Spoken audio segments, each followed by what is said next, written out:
All right. Welcome, everybody, to Cracking the Rich Code podcast. I'm your host, Pete Beskus, and today I've got Bella Lozhizhensky. I hope I got that correct. You did. Another one of our authors. She is in volume 15, and her chapter is called The Four Pillars of Leadership. Bella also has a company called Focal Point Coaching. Really happy to have you on board today. Yeah, thanks for having me. So, tell the audience a little bit about yourself, your background, what brought you into coaching. Yeah, so, oh my goodness. Okay, so I came to the United States on a golf scholarship when I was 17 years old from Brazil. I the first experience I had with leadership or inner leadership was, growing up in Brazil, had a pretty rough childhood. Things at home were a little bit rough. So I had a golf course available to me when I was a teenager. I had a gentleman who pointed me towards being a competitive golfer, being a Brazilian national golf team. And that basically was really a refuge for me. The golf course became a refuge and a place of joy and happiness, and where I basically realized that I had impact on my area of influence, right? It's just like whatever was available to me on the golf course, I could control, I could dominate. And I said, hey, this sounds like a great way to just let go of all this pain and hardship that's happening over here.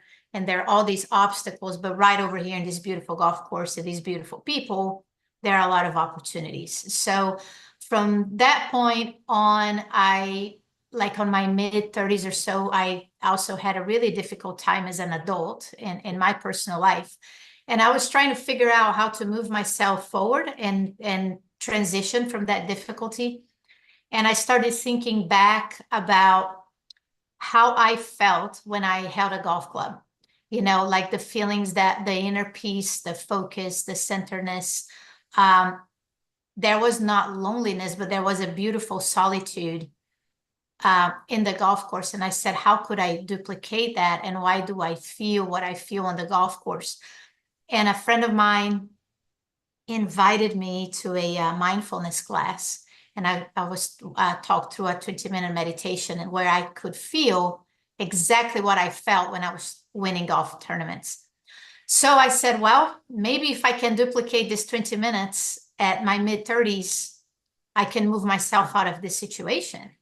And I connected those dots, went on to study neuroscience and mindfulness, connected it back to, to my athletic career, let's put it that way, and my journey on the golf course.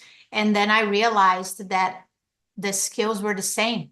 The golf skills, the life skills were the same. And I had to narrow it down into four that helped me, basically my go-to four skills that I could check in with myself every day. And that's how I came to self-awareness, self-regulation, connection, and purpose.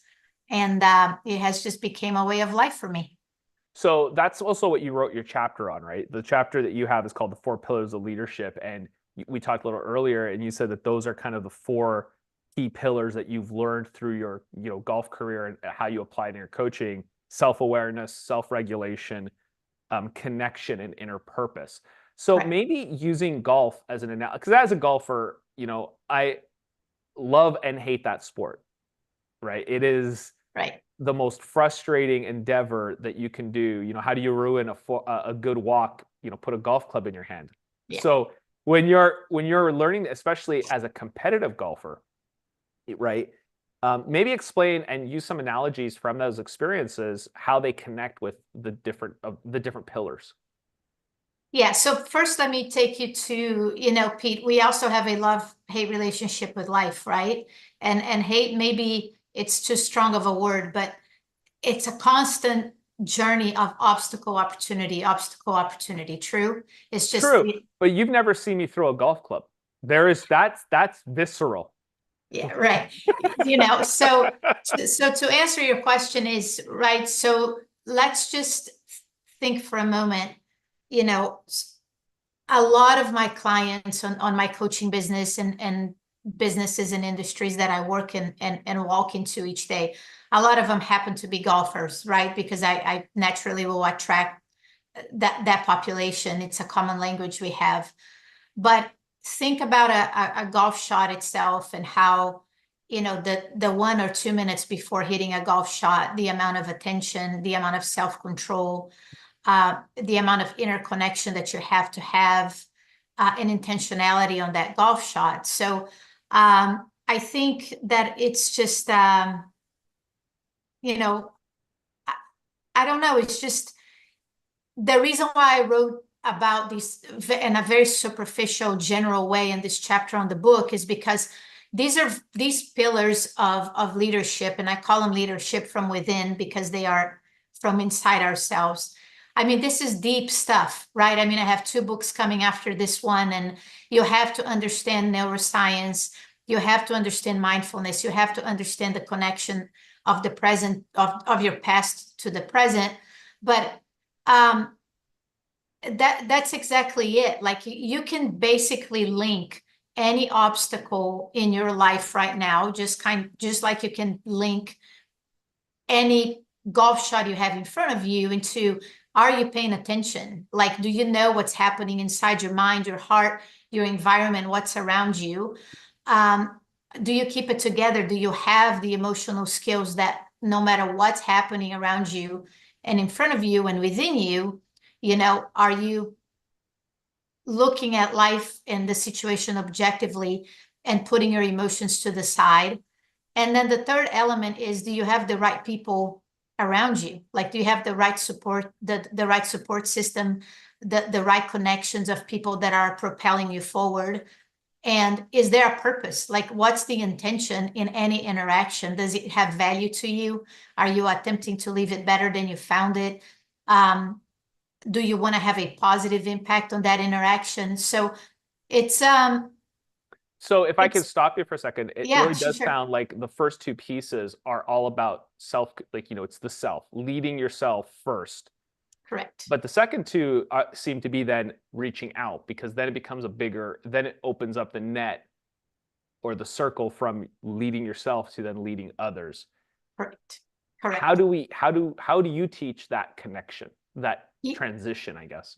Yeah, so always in the same order, right? So basically, the way that I teach is, on coaching sessions and on leadership workshops, we go through all these 4 pillars in order. So on self-awareness and self-regulation, I am educating and equipping and empowering individuals on neuroscience, on mindfulness, right? And then basically saying, okay, until we get you as an individual centered in your mind, in your heart, in your body, in your soul, there's no way we can take you as an individual in collaboration with society in a healthy way. So the way that I approach my life is, it's my relationship to life.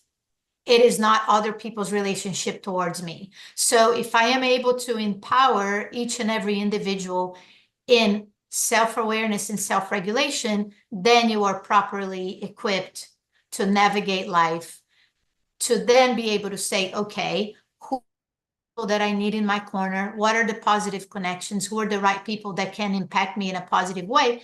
And then define and decide, what's your purpose? Like, why do you do what you do? Why do you wake up every morning and go out and shine your light?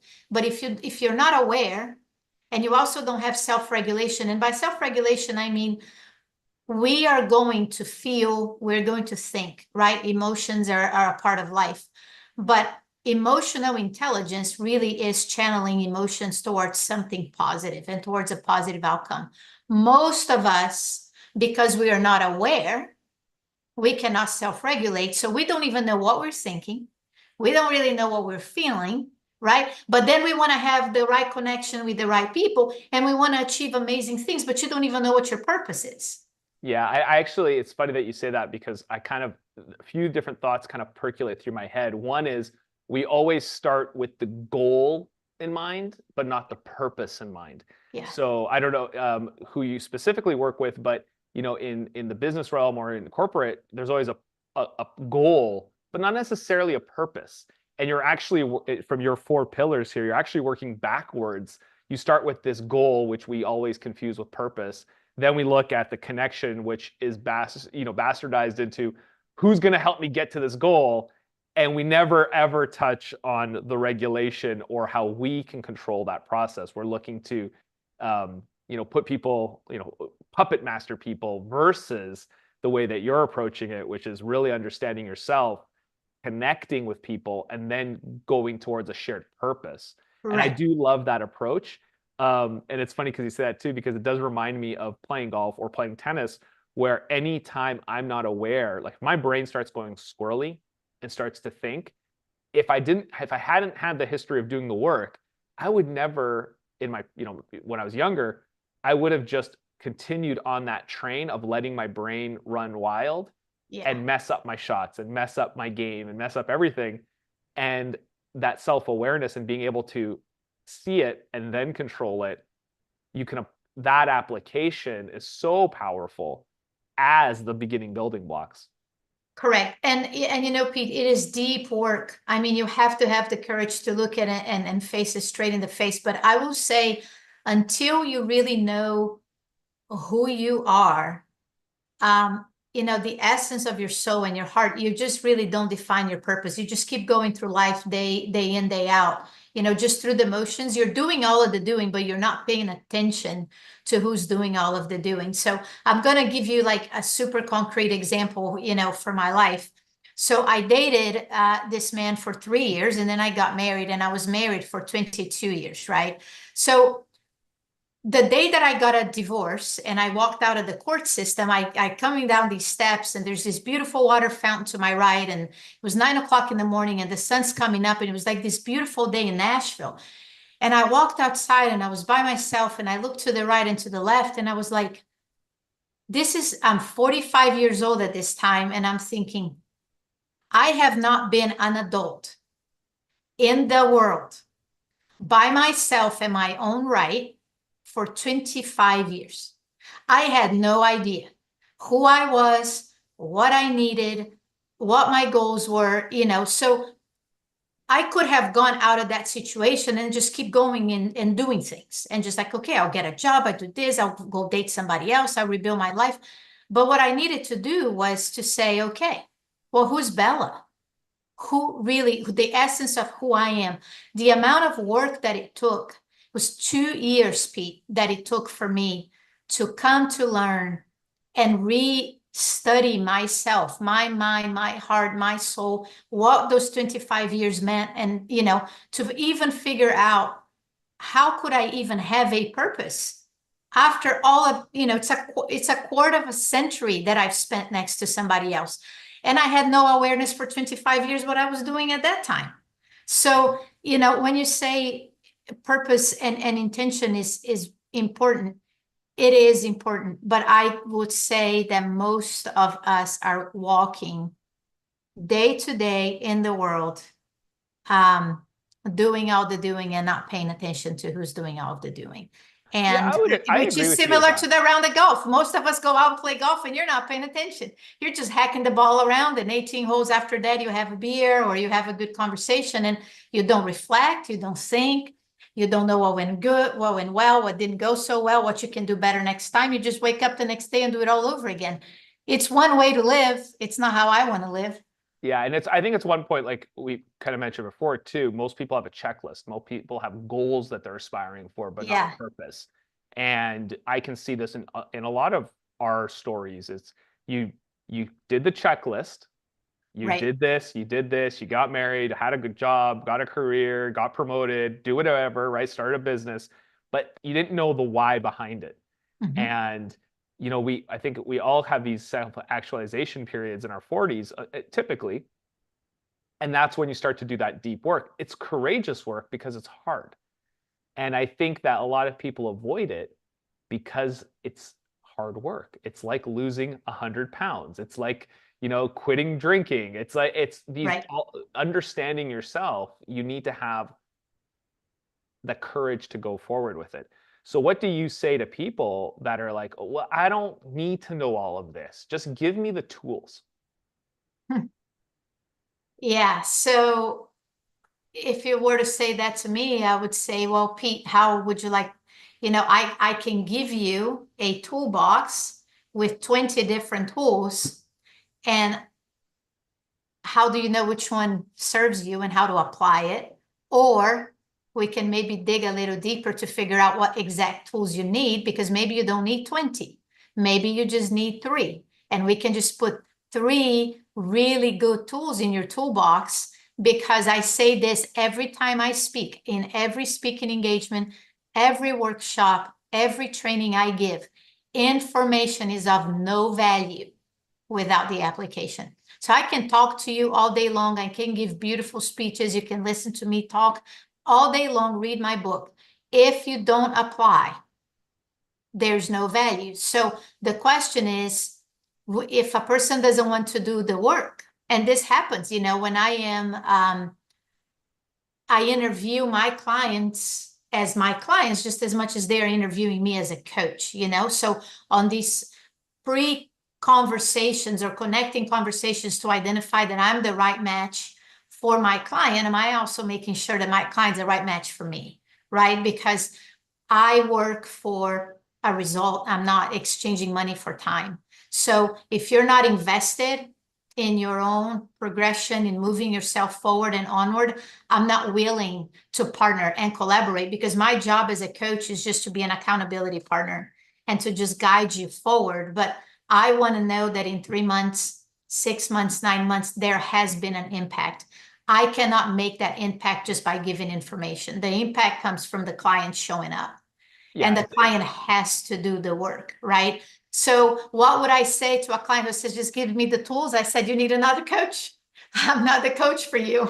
I'm not the right person, because because I know in my heart that just giving you a set of tools is not going to help you, right? I need to be able to identify the tools you need, or help you identify what tools you need, show you where these tools are, teach you the tools, and then say, okay, Pete, now this is where you're going to apply tool number 1 in these areas of your life, tool number 2 in these areas of your life, and then I help you move forward and untangle. Otherwise, there's no result. No, and that's 100%. I see that especially with, you know, in the corporate world where we hire trainers, we bring people in, we have Right. like, you know, everyone wants the tools, the time management, the hacks, the how can we get this implemented?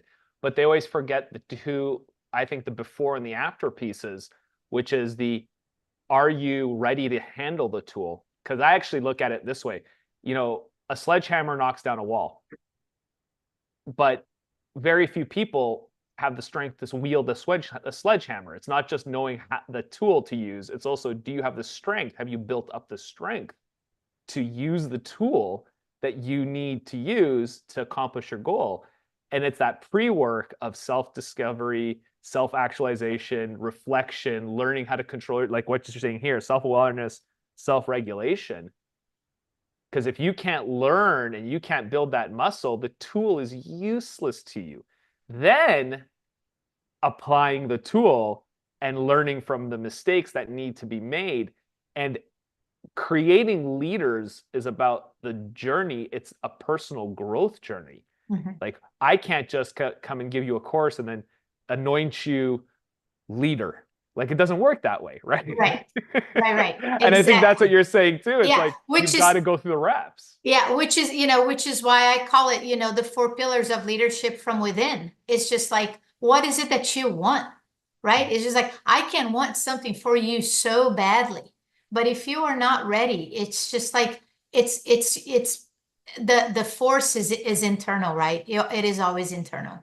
Yeah. So It's that whole adage, if you can't lead yourself, you can't lead others. Like yeah, you must correct. learn to lead yourself Yeah. first before you can lead others. Yeah. Well, So and what, also, go ahead. no, I was going to say, so what do you see then as one of the big obstacles to getting more people to engage in this work? Goodness, what are the obstacles? Pete, I think that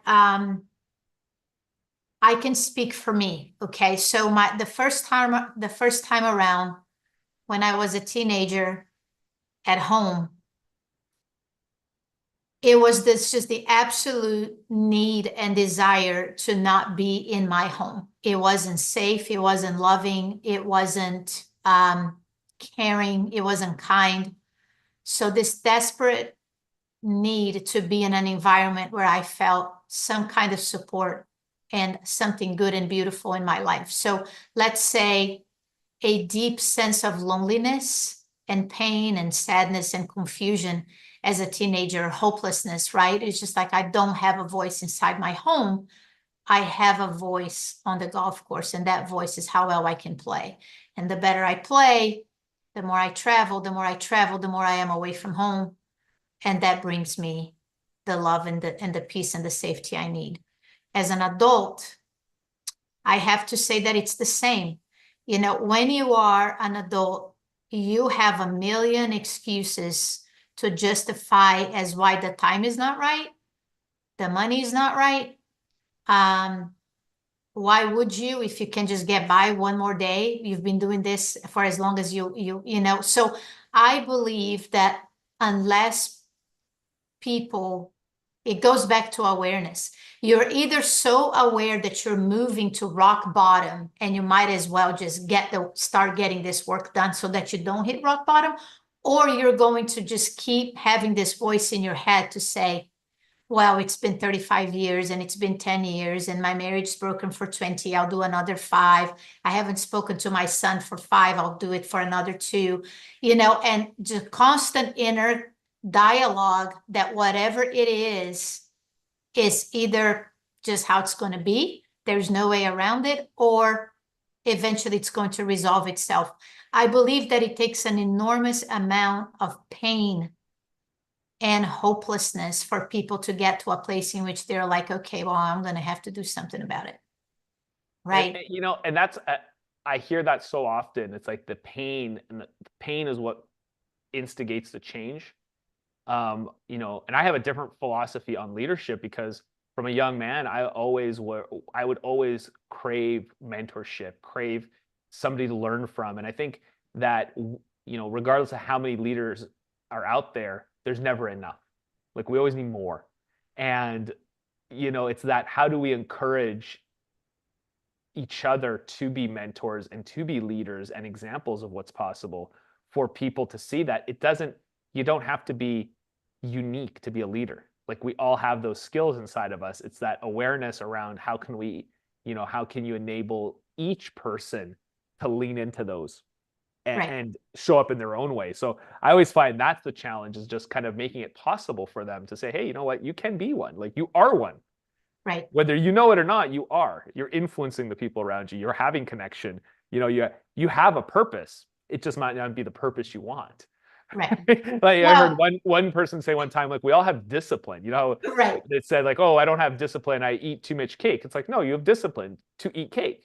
Like you are very good at eating cake, right?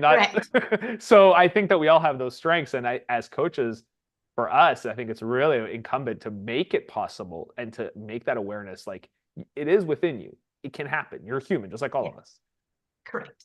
You know, well, you know, and you use the word influence, and you know, one of my topics on speaking engagements is how to dominate your area of influence, right? So if you think about it, it's no different than self-regulation, awareness, connection, purpose, on the sense that all of us have moment to moment this area of influence.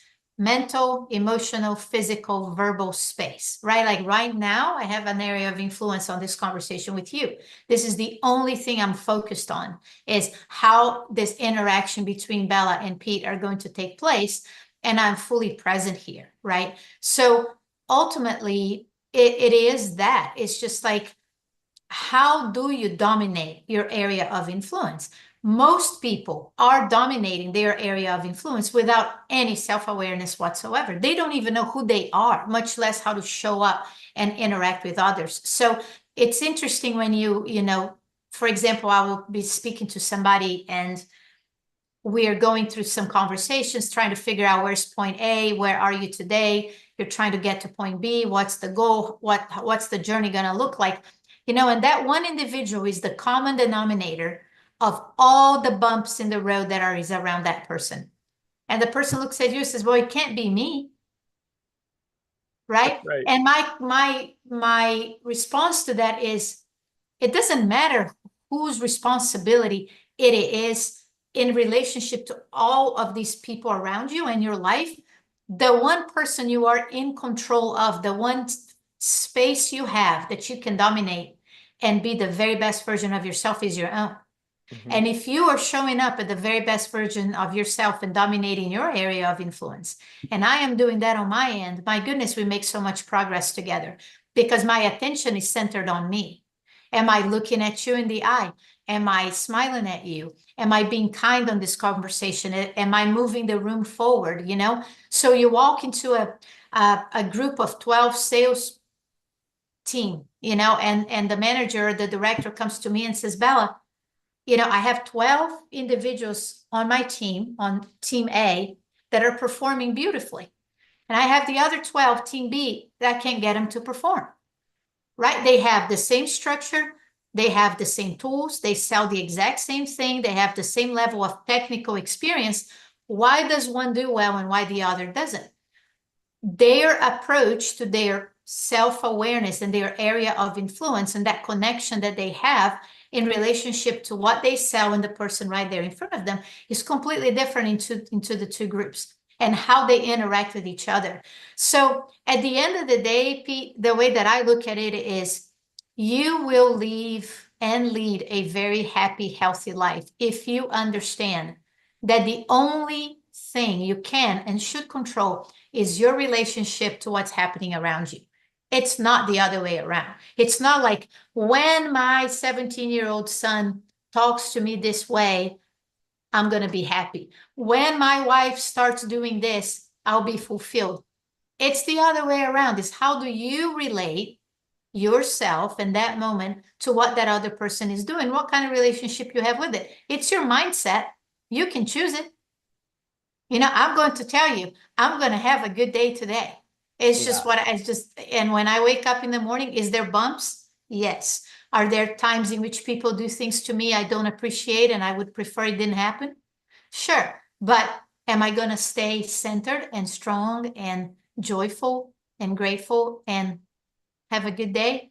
Absolutely. It's like getting a triple bogey. I'm going to possibly get a triple bogey on hole number one today when I play, but that's fine. I'm still going to have a blast, you know? You know, and that's and I always like that because I think with coaching and with mindset work, people are always like, well, I just can't change my mind. Like it's not that simple. But I think where we always tie it to is it's not just the thought that you have, because you get to choose the action and you get to choose how you show up. And I teach this to my children. You know, my son is 9 years old and he even knows he can recite it back to me. I said, Alex, what's the one thing you can control? And he's like, my attitude. Because the attitude and the way that you present yourself, it is a thought. Like, how do I want to show up? Right. And then you choose the action. And so many people think it's just the mindset component, but it's that option of choosing. You can Yes. choose to let it bother you. You can choose to continue to propagate that negative energy, or you can choose to propagate positive energy.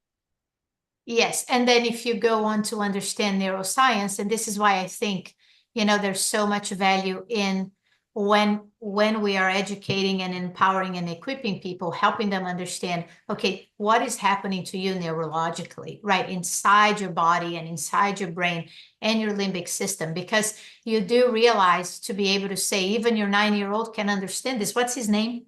Alex. You know, to be able to say, Alex, look, every time you have a negative thought, this little neuron here on some part of your brain just kind of gets a little bit harder and just like, oh, I want to live here, right? Mhm. It's like, I'm just going to stay here. And every time you have a positive one, this other one comes over here and says, oh, look, there's a positive thought. I am going to stick right here and live right here in this part of the limbic system. Which one do you want to be stronger? Which one do you want to dominate, right? So understanding goes again back to self-awareness and self-regulation. So self-awareness, every time you have a negative thought, a self-negative conversation, if you catch yourself and you can immediately replace it with something positive, you are rewiring yourself neurologically. When you rewire yourself neurologically, you move yourself from being a negative person into a positive mindset person. So if you understand the importance of that and you are educated enough, you're just like, my goodness, you're not only having a negative thought, you're neurologically impacting yourself to put either adrenaline or dopamine in your body. Which one do you want? Well, I want dopamine all day long, right? That's the one that makes me feel good and safe and secure. So if you are an individual who is going moment by moment having negative thoughts, well, let's start there. Self-awareness. Every time you catch yourself with a negative thought, immediately replace it with a positive one and start doing that over and over and over again. And eventually that little neuron in your limbic system and in your, in your brain that is super hard on negative, you're going to forget about him. He's going to get weak and die and dissolve. And the positive one's going to get super strong. And next thing you know, you're an optimistic, positive mindset individual. And you're like, well, how did that happen?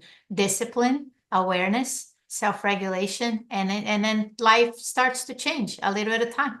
Yeah, and I think that that's where a lot of the, because we do come from a culture where we are hard on ourselves. We do have a lot of negative self-talk. And I think a lot of the pathologies that we experience is because our minds are dominated by the negative and that, adrenaline and the stress response. And then we're looking to soothe it with the other things, with the overeating, the over drinking, the over everything else thing that we do. But if we exist in that dopamine, like part of our, most of our day lived in dopamine, I think we wouldn't feel the need to be reaching out for those external stimuli that we put into our bodies as well that help, to live a longer, happier, healthier life that you can then impart on the next generation.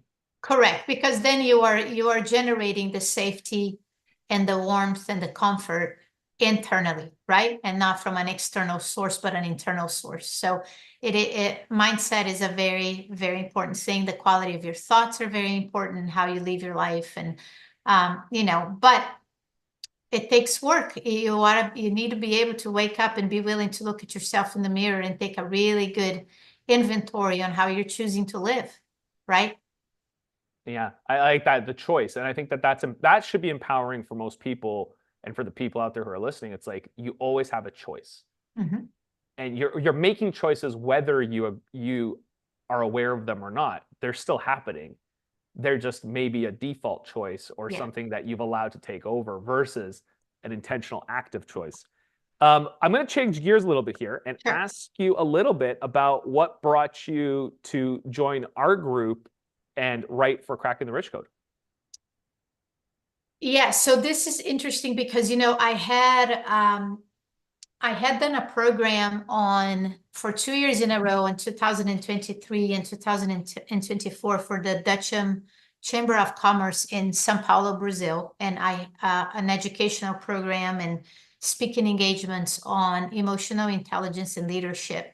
And that for a while traveled through LinkedIn quite a bit, which some way somehow put me in contact with Jim. I'm not quite sure how. I do know we connected on LinkedIn. I just don't know how my path crossed his.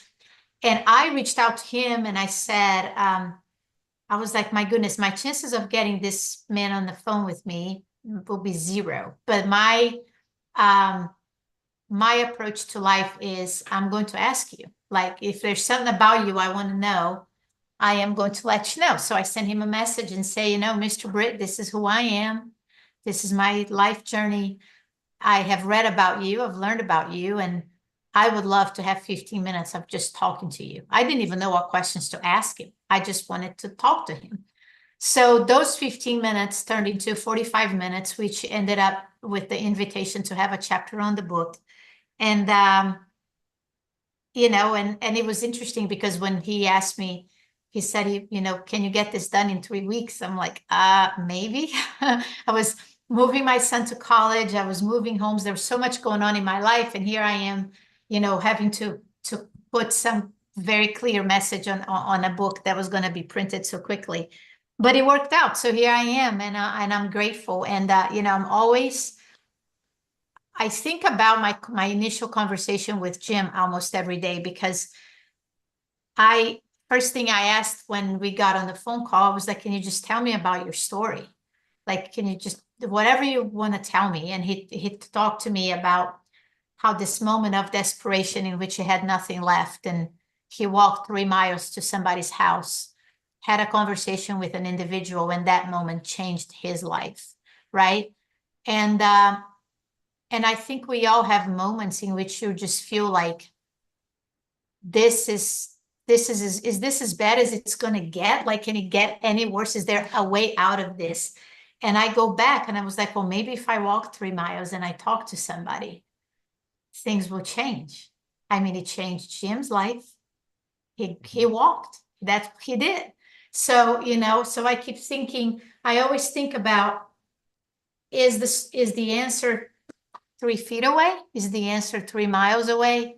A 3-minute conversation away? But that moment with him, that conversation with him has stayed so ingrained in me to know that, yeah, you may just be one conversation away from your life being completely different. And you don't know it unless you're willing to have that conversation and just show up, you know? Yeah, and that's what I love about that's why I joined, I'm in volume 10. Obviously, I host this podcast and I'm an active member of our mastermind. And one of the reasons why is because Jim is such a, he does encourage and he is such a great support for all of us thought leaders, coaches, thinkers, writers to be able to get our messages out and to share this across the board. Have you had a chance? Because I know you're relatively new. Have you been to many of the mastermind calls? I have been to one of the masterminds. And what was your impression from that? And I think the masterminds are wonderful. And the reason why I haven't been to many is because I've had a preset client that I need to finish the contract so that it can free up my time so I can do these masterminds. But and I can always go back and listen to them on the recording, right? But my impression of them is that he's very intentional about who comes into the podcast or the mastermind class. The teachings are very relevant. And I think, Pete, that just like any other profession is a lot of individuals like you and I, the work that we do can be very lonely, right? So I spend my entire day in front of people. I go from one company to another, from teams and workshops, and I'm in Zoom and I'm coaching this person and I'm coaching that person. All of it is work and you're pouring yourself out into them. You come home at 5:30, 6 o'clock, you're like, okay, who has poured into me? What have I learned about myself? What's the feedback about my own profession? And how can I be a better coach? How can I be a better leader? How can I be a better strategic thinker for my clients and their businesses? So I feel that these masterminds are of great value because they become the camera on us and the self-reflection that we have to have as professionals. Because, I don't have a boss. You most likely don't have a boss, right? One of the reasons why we do what we do is we collaborate with people. I don't have a 3-month review other than sending a survey to my clients, letting me know, hey, how have I helped you? What has been the value of this interaction with you? We've moved from point A to point B. That feedback is helpful, but it's not always ideal. And I think the masterminds are, awesome on the sense that they are continued education, they are professional development, they are connection with people that do what we do, right? We help each other out. It's wonderful to be able to know individuals where, I've picked up the phone 2 or 3 times already and called Jim and say, Jim, hey, I have a stuck point. I don't know how to handle the situation. Can you guide me? How wonderful is that to just have somebody to say, hey, consider A, B, and C, see how that goes, right? So I think they're awesome. Yeah, no, and I like I said, I've been in the mastermind from when it was launched, but I'm always amazed at the people that come in and the like-mindedness of it all and the great stories. Like, I just like the stories. I like to know that, oh, I now know a person who can do this. And like, this is amazing, and get to learn more and more and more. And like you said, the professional development side is the other perk. You're always learning, you're always kind of growing, and you're opening yourself up to so many different perspectives and so many different ideas. Like, look, you and I both teach leadership, but from completely different points of view, and they're both amazing and valuable and applicable, because there are 6 billion people on this planet, and somebody's going to resonate with all of these messages. Correct. Yes. Yeah. And I think that is important to know too, is like there's a million different ways to tell the story. I think the most important thing I would say, for anybody out there, looking for support, looking for a coach, looking for guidance, is I want to say you want to work with somebody who has walked the walk and had the experiences, because there is value on me telling you that I was at rock bottom and this is how I moved myself out of it, versus me just saying, hey, my life has been amazing. I've got this great journey, but if your life is hard, let me tell you how to get yourself out of it. That has a complete different story, right? It's just like I have laid on the floor, flat on the floor, thinking, do I even have the strength to just get myself out of here and keep moving forward, right? That was complete hopelessness and solitude and fear and sadness and emptiness. And it's just like, okay, where did all of that come from? And here I am talking to you with a chapter on the book. And like you said, going out into the world, letting people know if it is tough, there's a way out. Maybe my message is one that can help you. Maybe Pete's message is the one that can help you. The goal is, who is the one person who can say something and equip you and empower you to move you forward, that can help you. And there isn't just one way. There is a million different ways, you know? And I think that's also really the value of picking up the book as well, because in each volume, you get 20 different authors, 20 different points of view, 20 different stories to listen from. So, if you pick one up, you may not resonate with one story, but there is one story in each one of these volumes that is going to resonate with you more, Yes. and I believe more than one. So I'm going to take this moment right now to, make the pitch to anyone who's listening, anyone who's out there, who's a coach, a speaker, an author, someone who just has something to say or something to share. We are sourcing authors, I believe, for volume 16 right now, maybe even 17. I haven't gotten I don't know if 16's launched or filled up first, but these do fill up fast. And, as you can tell from what Bella said, reaching out to Jim or myself on LinkedIn is the easiest way to get into this series and into this mastermind and into this group of amazing, amazing people and thought leaders. So if you are someone who's now looking for that support, who's looking to make an impact and share your voice with the world, I highly, highly recommend you look into joining us in Cracking the Rich Code. Bella, before we wrap up today, is there anything last that you want to tell anyone who's listening? What you're working on right now? Oh my goodness, is there something I want to say? I love to talk, so I guess I could say so many things. I think, Pete, what I want to say is that I am a strong believer that each and every single one of us are better off with an accountability partner, with a coach. The moments in my life in which I really, really struggled, there was nobody paying attention to me. And, I think first, it's important to understand there's a difference between therapy, psychology, psychiatry, and life coaching, executive coaching. All these are categories of partnership and collaboration. So one, have awareness to where you are in your life. Two, figure out what is it that you need, right? What exactly is the source of help and support and collaboration that you need? And two, if things feel heavy, if things feel difficult or hopeless, just ask, really ask, just turn around and say, who can you ask to say, hey, this is what I'm going through and I need help, and verbalize that and have no shame in it, and let somebody put their arm around you and look at you in the eye and say, hey, I got you, and let's move you forward. And I think that life is better off with an accountability partner and a support system, and we don't have to carry everything alone. So if you are carrying it alone and it feels heavy, just reflect on it as to why you're making that choice to begin with. And second, who's close and who's around you who can help you. I So love that. Well, thank you so much for taking the time to chat with us today. Really enjoyed it, and I can't wait to see you in the next mastermind. yeah, very good. I look forward to seeing you too. All right, to everyone Thanks for else. having me. Yeah, to everyone else, we'll see you next